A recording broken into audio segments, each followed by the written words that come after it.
Nós temos aqui algumas mudanças práticas e vamos começar com a eliminação total do trema.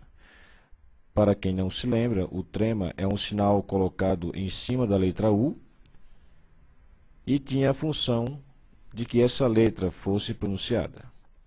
É o que observamos nas palavras pinguim, 50, aguentar e tranquilo. Observe que antes usávamos trema nas sílabas gué, qué, gui e qui quando o U fosse pronunciado, de forma que, com a presença do trema, eu teria o som pinguim. Observe, guim, e não pinguim.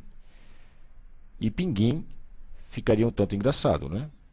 Como existiria no açougue 10 kg de linguiça por R$ 50 e se ganhava um pinguim de presente para pôr na geladeira. Hoje, o bom senso, de acordo com a nova regra ortográfica, falará para você. Embora que não haja mais o trema, você falaria então pinguim, sem precisar de um sinal específico. Bom, uma outra mudança específica refere-se aos acentos dos ditongos abertos. Houve redução desses ditongos, ok? Mas antes, que tal explicarmos ou nos lembrarmos um pouco o que seria esse ditongo?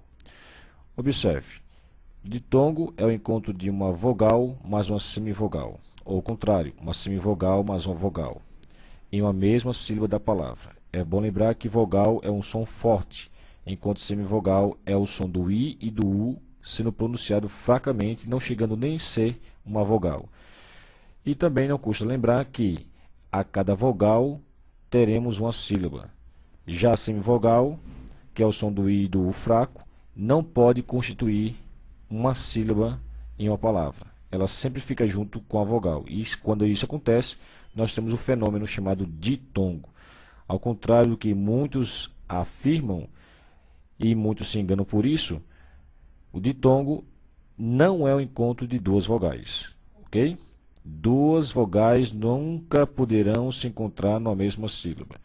Vamos dar exemplo disso. Veja, eu tenho aqui boi. O O, ele é forte. O I, ele é fraco. Ninguém fala boi. Observe que o I, sendo fraco, ele não constitui uma sílaba à parte. Ele estará junto do O. Portanto, aqui nós temos uma sílaba só na palavra, e quando a palavra é formada por apenas uma sílaba, nós temos aqui uma palavra monossílaba. Já a palavra denúncia, eu tenho aqui o I sendo pronunciado fracamente e o A sendo uma vogal. Novamente temos um exemplo de ditongo, e no caso aqui teremos o que? Denúncia, uma palavra formada por 3 sílabas. Portanto, uma palavra trissílaba. Quando é formada por uma sílaba, temos monossílaba, 2 sílabas seria dissílaba, 3 sílabas seria trissílaba, e 4 em diante, como paralelepípedo, nós teremos aí uma polissílaba. Além disso, para observarmos as mudanças ortográficas no aspecto de ditongos abertos, nós temos que lembrar de um segundo item. Seria o tom das palavras. Muito bem, nós temos aqui um tom quando a última sílaba for mais forte. Perceba que para a última sílaba ser mais forte é preciso ter no mínimo 2 sílabas, ok? Veja a palavra chapéu. Pel é a última mais forte. Se fosse o chá mais forte, só para efeito de sensibilidade fonética, eu teria chapéu. Eu não pronuncio chapéu, e sim chapéu. Portanto, o el é o mais forte. Assim como papel, nós temos aqui a última sílaba sendo mais forte, portanto é oxítona, e corrói, a última sílaba sendo mais forte. É bom que você diferencie bem a oxítona de um outro conceito que mexe, de certa forma, com esse conceito de tom, que seria monossílaba. Como eu já havia falado, monossílaba é a palavra que tem apenas uma sílaba. E é claro, se só tem apenas uma sílaba, ela é a única, então não há critério de ser última. Monossílaba, portanto, não é oxítona.